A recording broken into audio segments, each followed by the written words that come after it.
Hello students, स्वागत आप सभी का हमारे यूट्यूब चैनल इंग्लिश क्लासेज में। आज के वीडियो में हम अपने टॉपिक सिंथेसिस को आगे बढ़ाने वाले हैं। सिंथेसिस टॉपिक को आगे बढ़ाएं तो इस बारे में थोड़ा सा आप लोगों को बता देते हैं कि हमने तो सिंपल सेंटेंस को जोड़कर एक सिंपल सेंटेंस कैसे बनाया जाता है, इस बारे में अपनी कक्षाएं हो चुकी है। उसके बाद आए थे कि दो सिंपल सेंटेंस को जोड़कर एक कंपाउंड सेंटेंस कैसे बनाया जाता है, तो इस मैटर में भी अपनी कक्षाएं हो चुकी है और उसमें बहुत आसान भाषा में आप लोगों को समझा दिया गया है। आज की वीडियो में हम शुरू करने वाले हैं कि दो सिंपल सेंटेंस को जोड़कर एक कॉम्प्लेक्स सेंटेंस कैसे बनाया जाता है। इस टॉपिक को शुरू करें इससे पहले आप लोगों को एक बात कहना चाहेंगे, अगर आप हमारे चैनल पर पहली बार आए हो, हमारे वीडियोस देख रहे हो, वीडियोस पसंद आ रहे हैं तो हमारे चैनल को सब्सक्राइब कीजिए, वीडियो को लाइक कीजिए, शेयर कीजिए। ज़्यादा समय नहीं लेते हुए शुरू करते हैं आज का टॉपिक। और आज का टॉपिक अपने पास सिंथेसिस। सिंथेसिस और सिंथेसिस क्या, किसके बारे में पढ़ेंगे? सिंथेसिस ऑफ कॉम्प्लेक्स सेंटेंस, यानी करने का मतलब है आज अपन कॉम्प्लेक्स सेंटेंसेस के बारे में पढ़ने वाले हैं। Synthesis of the complex sentences. अब कॉम्प्लेक्स सेंटेंस की बात करें तो इसकी जो डेफिनेशन थी वो हमने बहुत ही पहले बता दी थी जब अपने टॉपिक शुरू किया था। हम आज भी बताएंगे आप लोगों को कि कॉम्प्लेक्स सेंटेंस किसे कहते हैं। तो इसको अपन कहें तो जिस वाक्य में एक मेन क्लोज व कम से कम एक सबऑर्डिनेट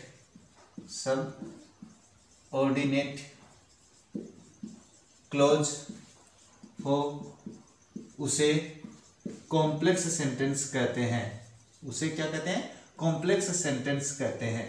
ये बात हमने बहुत ही गहनता से बात कर ली थी जब अपन ने टॉपिक शुरू किया था। हम आपको बताने वाले हैं कि अपन ने क्या कर लिया, कॉम्प्लेक्स सेंटेंस की परिभाषा बता दी। अब कॉम्प्लेक्स सेंटेंस में आया क्या आपके पास? सबऑर्डिनेट क्लॉज के बारे में। अब ये सबऑर्डिनेट क्लॉज की बात करें तो ये जो सबऑर्डिनेट क्लॉज होता है, सबऑर्डिनेट क्लॉज, ये कितने प्रकार का होता है? ये 3 प्रकार के होते हैं भाई। सबऑर्डिनेट क्लॉज 3 प्रकार के होते हैं। अब बात करते हैं इसकी परिभाषा की कि इसकी परिभाषा क्या होती है। अगर इसकी परिभाषा की बात करें, इसकी डेफिनेशन की बात करें, ये मैं क्यों बता रहा हूं? क्योंकि आपको थोड़ा सा धैर्य रखना है कि सर क्या समझा रहे हैं, मैं समझा रहा हूं अच्छी तरीके से। डेफिनेशन क्या होती है इसकी? शब्दों का ऐसा समूह है जिसका स्वयं का कर्ता एवं प्रेडिकेट हो तथा वह मुख्य वाक्य यानी मेन क्लोज, मैं मुख्य उपवाक्य बता देता हूं। मैं उपवाक्य नहीं तो फिर आप कहोगे ये क्या बता दिया सर ने। मुख्य उपवाक्य मतलब मेन क्लोज, मैं ब्रैकेट में भी लिख देता हूं। मेन क्लोज में एलिमेंट की भूमिका निभाए।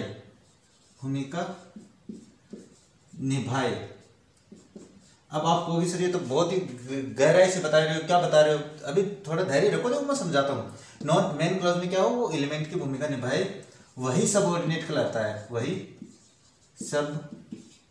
सबऑर्डिनेट क्लॉज कहलाता है। ये हो गई अपने पास सबऑर्डिनेट क्लॉज की डेफिनेशन। यानी सबऑर्डिनेट क्लॉज किसे कहते हैं? शब्दों का ऐसा समूह है जिसमें अपने पास खुद का तो सब्जेक्ट और खुद का प्रेडिकेट। प्रेडिकेट का मतलब होता है वर्ब से लेकर अंत तक जो भी होता है वो प्रेडिकेट में सम्मिलित होता है। तो जिसमें एक तो सब्जेक्ट हो जाता है, एक प्रेडिकेट हो जाता है, और वो जो मेन क्लॉज होता है उसमें एक एलिमेंट की भूमिका निभाए। एलिमेंट क्या होते हैं? एलिमेंट होते हैं 5 वाक्य में, SVOCA, subject, verb, object, complement, adverbial, ये होते हैं। तो ये उन्हीं की 5 की में से किसी एक की भूमिका निभाता है, उसका एक कार्य करता है, उसे अपन क्या कहते हैं? सबऑर्डिनेट क्लॉज कहते हैं। अपनी बात हुई थी कि सबऑर्डिनेट क्लॉज कितने प्रकार के होते हैं? 3 प्रकार के होते हैं। अब ये 3 प्रकार कौन से हैं तो मैं बता देता हूं। पहले उनके नाम, कि उनके नाम बताएं तो उनके नाम के साथ साथ उनकी डेफिनेशन अलग बता देते हैं, जिससे आप लोगों को थोड़ा आराम से समझ में आ जाएगा कि सर क्या बता रहे हैं। हम बात कर रहे थे कि सबऑर्डिनेट क्लॉज कितने प्रकार के होते हैं? 3 प्रकार के। मैं यहां पे लिख देता हूं, 3 प्रकार के होते हैं। क्या होते हैं ये? सबऑर्डिनेट क्लॉजेस की बात कर रहा हूं भाई। सबऑर्डिनेट क्लोज, हम इसकी बात कर रहे हैं। अब पहला प्रकार क्या आएगा इसमें आएगा पहला प्रकार नाउन क्लोज। अब ये नाउन क्लोज क्या होता है, यानी वही अपने पास डेफिनेशन वही हो जाएगी कि शब्दों का ऐसा समूह है जो अपने पास जिसका खुद का सब्जेक्ट और खुद का प्रेडिकेट हो तथा वो वाक्य में नाउन की भूमिका निभाए। शब्दों का ऐसा समूह है, अब मैं लिख देता हूं, अब लिखने में आ गए तो शब्दों का ऐसा समूह है जिसका खुद का कर्ता यानी सब्जेक्ट व प्रेडिकेट हो तथा मेन क्लोज में नाउन का कार्य करे, नाउन क्लोज कहलाता है। अब बात करते हैं भाई कि ये नाउन का कार्य क्या होता है। तो जो नाउन है वो अपने पास एक वाक्य में 5 तरीके से कार्य करते हैं। अपन इसके बाद में जब डिटेल से पढ़ेंगे तो बताएंगे। नंबर 2 आता है एडजेक्टिव क्लोज। अब इसकी डेफिनेशन भी एडजेक्टिव क्लोज, अब इसकी डेफिनेशन बताएं तो शब्दों का ऐसा समूह है, मैं लिख ही देता हूं नहीं तो फिर आप कहोगे क्या बता दिया सर। शब्दों का ऐसा समूह है जिसका खुद का कर्ता यानी सब्जेक्ट व प्रेडिकेट हो तथा मेन क्लोज में एडजेक्टिव का कार्य करे,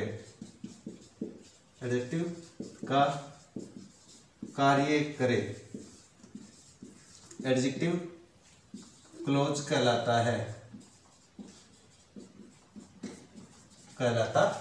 ये बात आपको थोड़ी ध्यान में रखनी है। अब मैं डेफिनेशन क्यों लिख रहा हूं पहले, क्योंकि मैं इनके अलग अलग प्रकार पढ़ाने वाला हूं। तो पहले आपको जब अपन आगे पढ़ेंगे तो इनकी डेफिनेशन है वो ध्यान में रहनी चाहिए।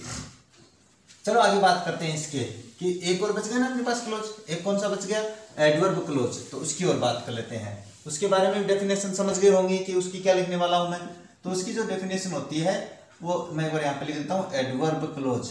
और एडवर्ब क्लोज की डेफिनेशन भी वही है अपने पास।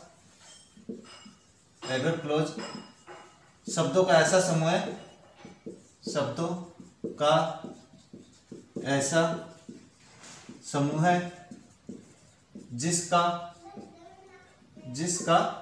खुद का कर्ता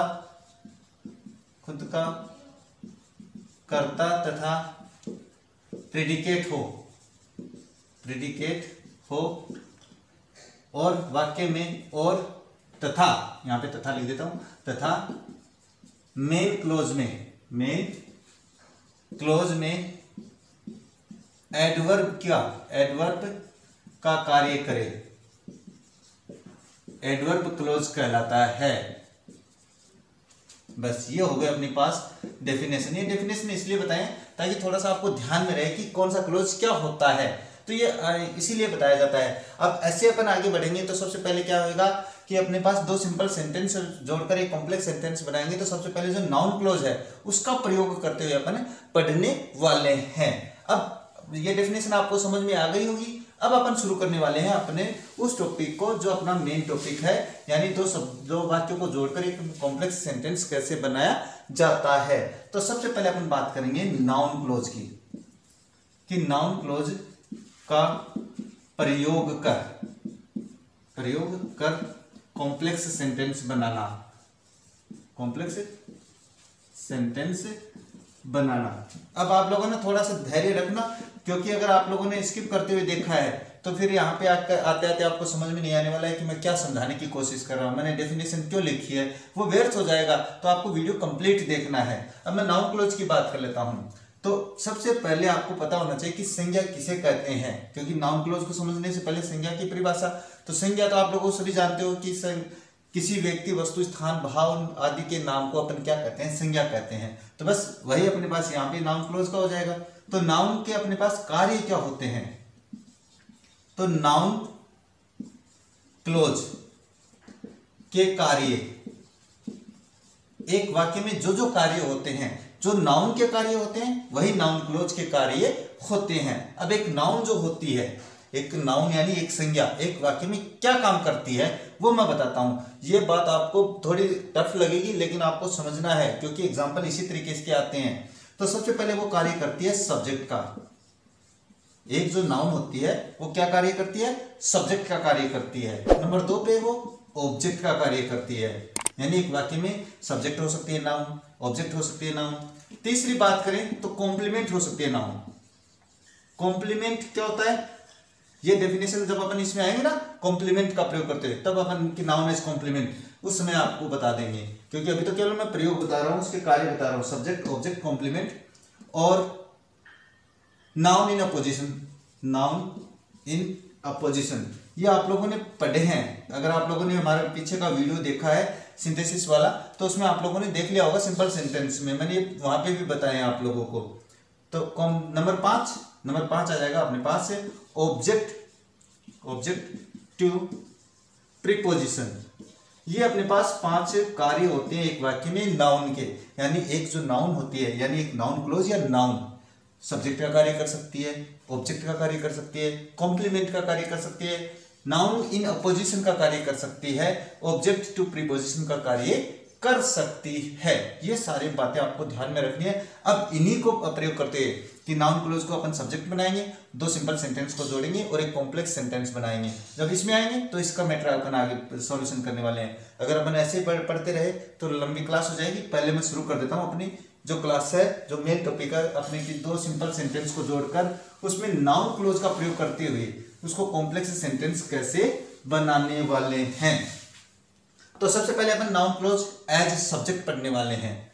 तो मैं यहां पे लिख देता हूं नाउन क्लोज एज सब्जेक्ट, यानी संज्ञा उपवाक्य। मैं हिंदी में वो लिख देता हूं, संज्ञा उपवाक्य किसके रूप में, सब्जेक्ट के रूप में, कर्ता के रूप में। आपको ये बात ध्यान में रखनी है। अब बात करते हैं कि सब्जेक्ट कैसे। चलो पहले एक एग्जांपल लिखेंगे उसके बाद में आपको क्लोज समझाएंगे। मैं एक वाक्य लिखता हूं, Ram pledge cricket in the playground. मैंने एक एग्जांपल लिखा है। अब इसमें मैं पूछूं कि नाउन क्या क्या है, तो देखो एक तो ये रही नाउन, तो ये तो हो गई सब्जेक्ट। दूसरी ये रही नाउन, किसी व्यक्ति वस्तु स्थान भाव आदि के नाम को, तो क्रिकेट खेल का नाम हो गया तो ये नाउन, तो ये यहाँ पे क्या हो गई, ऑब्जेक्ट हो गई। अब अपन बात करते हैं कि इन द प्लेग्राउंड। अब ये जो द प्लेग्राउंड है यानी स्थान भाव आदि के नाम को क्या कहते हैं, संज्ञा कहते हैं। तो ये क्या है, इस प्रीपोजिशन का ऑब्जेक्ट टू प्रीपोजिशन। अब ये बात क्यों समझाई है मैंने यही समझाई है कि ये तो है अपने पास एक सिंपल सेंटेंस। अब 2 सिंपल सेंटेंस को जोड़कर अपन इस तरीके से बनाएंगे कि वो जो एक सेंटेंस है वो तो नाउन क्लोज का कार्य करेगा और दूसरा अपने पास उसका प्रेडिकेट का कार्य करेगा। अब देखो अपन एक एग्जांपल लिखते हैं, जैसे मैं एक एग्जांपल लिखता हूं। अब एक और समझा देते हैं कि जब अपने पास वाक्य होते हैं, दो वाक्य दिए हुए हैं, दोनों वाक्य को जोड़कर एक कॉम्प्लेक्स सेंटेंस बनाना है तो आपको थोड़ा सा अपना भी दिमाग लगाना है। किस तरीके से लगाना है कि अपने पास जो सब्जेक्ट होता है या तो उसको दैट से शुरू करेंगे या उसको व्हाट से शुरू करेंगे, यानी रिलेटिव प्रोनाउन, या वाई से शुरू करेंगे। तो मैं इनको कह देता हूं रिलेटिव प्रोनाउन से शुरू करते हैं। अब वो कैसे, अगर उसके बारे में कोई अतिरिक्त सूचना दे रहा है, कोई सूचना मिलती है ना, अतिरिक्त कोई सूचना दे रहा है तो अपन क्या करेंगे, इसका प्रयोग करेंगे। अगर कोई ऑब्जेक्ट गायब है, उसका ऑब्जेक्ट नहीं है, यानी ऑब्जेक्ट के बारे में व्हाट, जो, तो अपने पास क्या करेंगे, ऑब्जेक्ट वाले जिसमें अपने एहसास नहीं हो कि भाई जैसे ही सेज वह कहता है तो व्हाट ही सेज, जो वह कहता है, इस तरीके से। अब इसका प्रयोग तो जो कारण है भाई इसमें, क्यों, जैसे ही फेल्ड, वह फेल हो गया, क्यों फेल हो गया, वाई ही फेल्ड।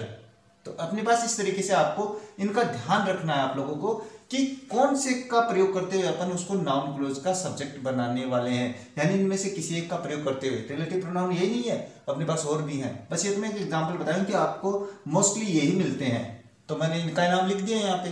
तो इनका प्रयोग करते हुए देखो कैसे बनाते हैं। मैं बनाता हूं, एक एग्जाम्पल लिखता हूं भाई। एग्जाम्पल लिखें तो जैसे Ram said to me, Ram ने मुझसे कहा इट वॉज राइट।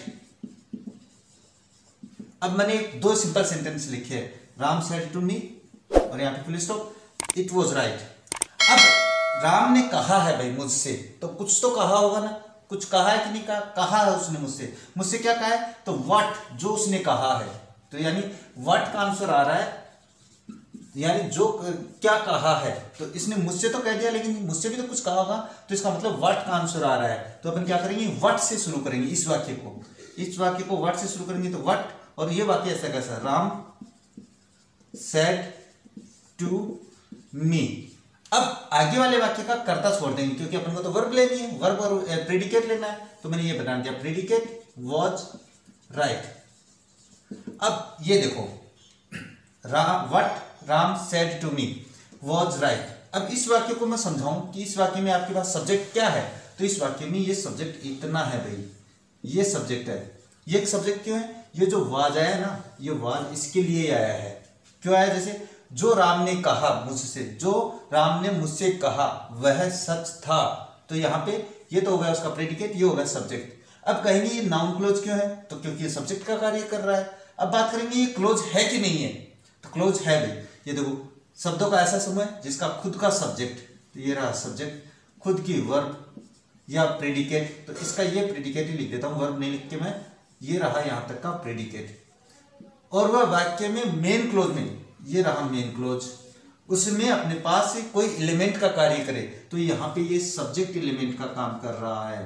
तो इस तरीके से ये नाउन क्लोज हो गया है, क्योंकि नाउन के कार्य क्या है, सब्जेक्ट है, तो noun as clause, noun as subject ही पढ़ रहे हैं अपन, तो ये हो गया अपने पास नाउन एज सब्जेक्ट। तो अपने नाउन क्लोज एज सब्जेक्ट, तो क्या हो गया, what Ram said to me was right. अब थोड़ी सी रामायण थोड़ी बड़ी हो गई, मैं दूसरा एग्जांपल समझाता हूं, नहीं तो आप कहोगे सर इसी में उलझ गया, फिर गया आपने तो हमें। चलो आगे बनाते हैं, देखो दूसरा एग्जांपल। दूसरा एग्जांपल बनाए तो जैसे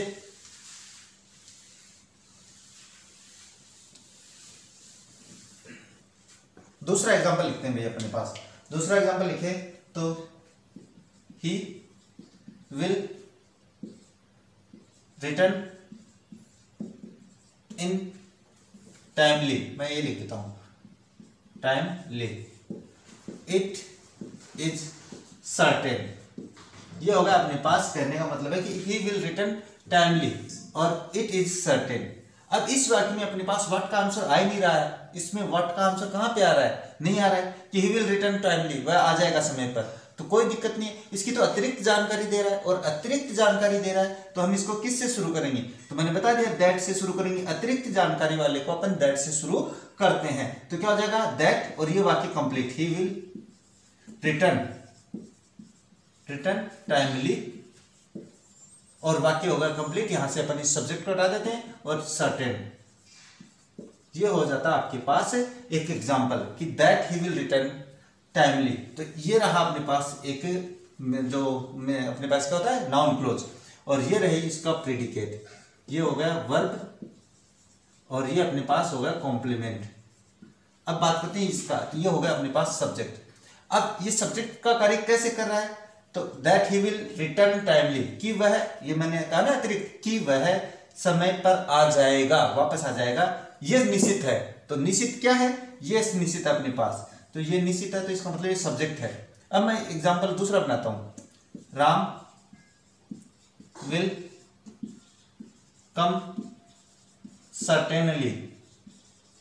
अब ये एक अपन ने सिंपल वाक्य लिखा है भाई, राम विल कम सर्टेनली, यानी राम निश्चित आएगा, तो ये अपने पास एक कर्ता एक वर्ब आ गई इसमें, और ये अपने पास एडवर्ब हो गई।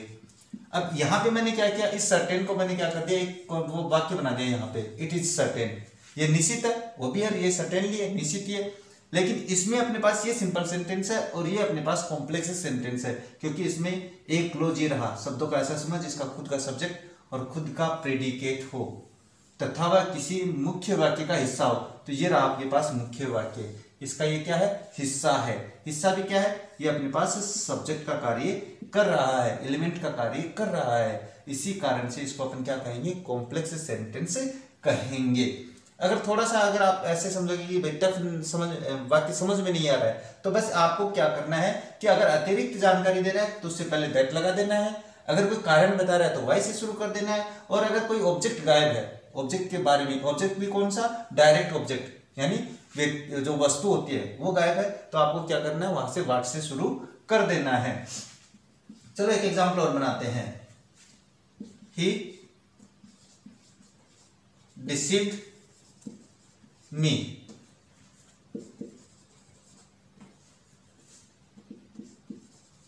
This was my complaint. मैंने एक एग्जांपल लिखा, अब इसको आपको क्या करना है, ही डिसीव्ड मी, उसने मुझे धोखा दिया, तो क्या हो जाएगा इसमें, that he deceived me was my complaint. क्यों, क्योंकि एक जानकारी तो दे रहा है हमें जानकारी दे रहा है, तो मैं यहां पे क्या लिखूंगा, दैट ही डिसीव्ड मी। अब इसका कर्ता छोड़ देंगे, वॉज माई कंप्लेंट। ये आपको थोड़ा सा दिमाग आप खुद भी लगाना पड़ेगा भैया, अपन ऐसे तो एग्जाम्पल बनेंगे नहीं, क्योंकि अगर मैं इन्हीं को इस तरीके से समझाता रहूंगा तो क्या है कि समय ज्यादा लग जाएगा, क्लास लंबी हो जाएगी, आप क्या है कि आप बोर भी हो जाओगे, मुझे पता है आप बोर हो जाते हो, तो मैं आप लोगों का ध्यान रखता हूं। तो यहाँ पे आपको क्या करना है, मैं एक एग्जाम्पल और बता देता हूँ। एग्जाम्पल इसके बहुत है अपने पास नाउन क्लोज के, कि जो सब्जेक्ट का कार्य करे वो किस तरीके से कार्य करता है। जैसे मैं एक और लिखूं तो वाई वाला नहीं बनाया अपन ने, he refused to go to Jaipur. He refuse to go to Jaipur, nobody knows, nobody, it is known to nobody, ऐसे कर देते हैं, it is known to nobody। मैंने एक एग्जांपल लिखा है, बहुत आसान भाषा में लिखा है कि उसने मना कर दिया जयपुर जाने से। अब इसमें क्या है, इसमें ना तो आपके पास व्हाट वाला आ रहा है, उसने दैट वाला, दैट से शुरू करें कि that he refuse to go to Jaipur is known to nobody, कि उसने भाई जयपुर जाने से मना कर दिया है। क्या इसको अपन और भी बना सकते हैं, तो मैं इसको दो तरीके से बनाता हूँ। यानी कहने का मतलब ऐसा नहीं है कि आप एक ही एक के पीछे पड़ जाओ, आप किसी भी तरीके से बना सकते हो। जैसे मैं इसको इससे भी बना सकता हूँ, that he refused to go to Jaipur, Jaipur, और इसका ये छोड़ देंगे, इज नोन टू नोबडी। अब क्या मैं इससे दूसरे तरीके से बना सकता हूं, हाँ बना सकता हूं, बिल्कुल बनाएंगे। कैसे बनाएंगे, जैसे why he refused to go to Jaipur is known to nobody. यानी कहने का मतलब है आपके ऊपर डिपेंड करता है कि आप कौन से रिलेटिव प्रोनाउन का, लेकिन वो प्रोनाउन सही होना चाहिए, रिलेटिव प्रोनाउन है उसका अर्थ सही निकलना चाहिए। अब यहाँ पे आप व्हाट से शुरू कर दोगे तो वाक्य गलत हो जाएगा भाई। अब इसको मैं पढ़ता हूं कि उसने जयपुर जाने से मना कर दिया, ये किसी को पता नहीं है, ठीक है। उसने जयपुर जाने से क्यों मना कर दिया, ये किसी को पता नहीं है। क्यों उसने जयपुर जाने से मना किया, इज नोन टू नोबडी, यानी ये किसी को पता नहीं है। तो ये भी अपने पास सब्जेक्ट का कार्य कर रहा है और ये भी अपने पास सब्जेक्ट का कार्य कर रहा है। तो ये आप पे डिपेंड करता है कि आप वाक्य को किस तरीके से समझाओ। चलो मैं एक एग्जांपल और लिखता हूं यहाँ पे, उसके बाद आगे बना करते हैं। मिस्टर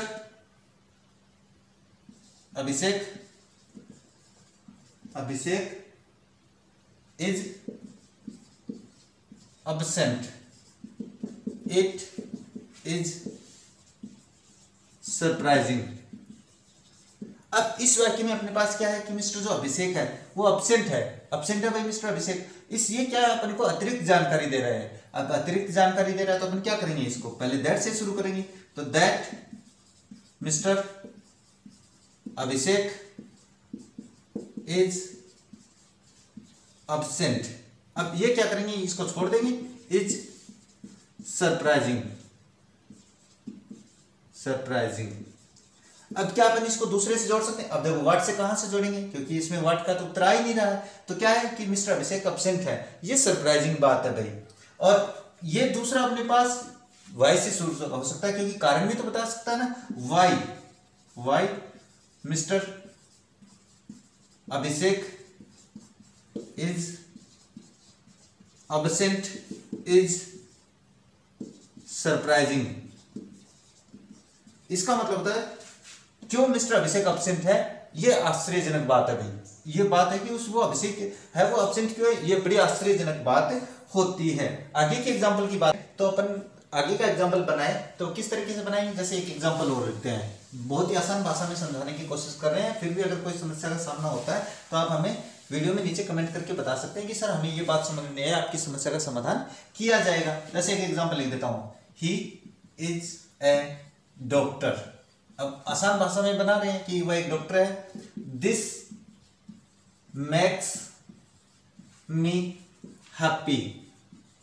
अब इस बारे में अगर आप थोड़ा सा समझे होंगे, अगर आपको समझ में आ गया तो ही इज ए डॉक्टर क्या है, अतिरिक्त जानकारी है। और अतिरिक्त जानकारी है तो अपन किस से शुरू करेंगे, दैट से शुरू करेंगे। That he is a doctor, that he is a doctor. अब इसका ये छोड़ देंगे भाई सब्जेक्ट, और मेक्स मी क्या करता है, मेक्स मी हैप्पी। ये लो वाक्य हो गया कंप्लीट। तो और ये रहा आपके पास नाउन क्लोज जो कि सब्जेक्ट का कार्य कर रहा है, क्योंकि इसके लिए ये आ गई वर्ब। तो ये किसके लिए है, मेक्स मी हैप्पी, मुझे खुश क्या करता है, that he is a doctor, कि वो एक डॉक्टर है, ये मुझे क्या कर देता है, खुश कर देता है। चलो अपन आगे की एग्जांपल और बना देते हैं। जैसे ही फेल, वह फेल हो गया। इट वॉज ए मिस्ट्री, भाई वह फेल हो गया, ये एक रहस्य की बात है। इंटेलिजेंट बच्चा होगा भाई वो कोई, तो वो फेल हो गया तो बड़ी रहस्य की बात हो जाती है। अब इस वाक्य को क्या करेंगे अपन इस वाक्य को दो तरीके से बना सकते हैं। एक तो अतिरिक्त जानकारी दे रहा है कि वह फेल हो गया भाई, तो दैट ही फेल। अब इसमें से ये क्या करेंगे, वॉज ए मिस्ट्री। वाक्य कह तो रहा हूं कि डिपेंड आप पे करता है आप कौन से रिलेटिव प्रोनाउन का प्रयोग करके करते हो। ये तो बस आपको रिलेटिव प्रोनाउन का जो अर्थ है ना वो समझ में आना चाहिए कि जैसे अतिरिक्त जानकारी हो गई, कारण हो गया और अपने पास ऑब्जेक्ट हो गया। तो इसको अपन किससे बना सकते हैं, इसमें कारण भी हो सकता है भाई कि वह फेल क्यों हो गया, तो क्या होगा, why he fail was a mystery. कि वह फेल हो गया तो भाई वह फेल क्यों हो गया, यानी क्यों वह फेल हो गया, ये क्या है अपने पास एक रहस्य है। कि वह फेल हो गया ये एक रहस्य है, दोनों घटना है, इसमें अतिरिक्त सूचना हो गई, इसमें कारण हो गया, तो कारण इसमें गायब है तो कारण के लिए मिस्ट्री हो गया। इसमें अतिरिक्त सूचना है तो वो सूचना अपने पास मिस्ट्री हो गई।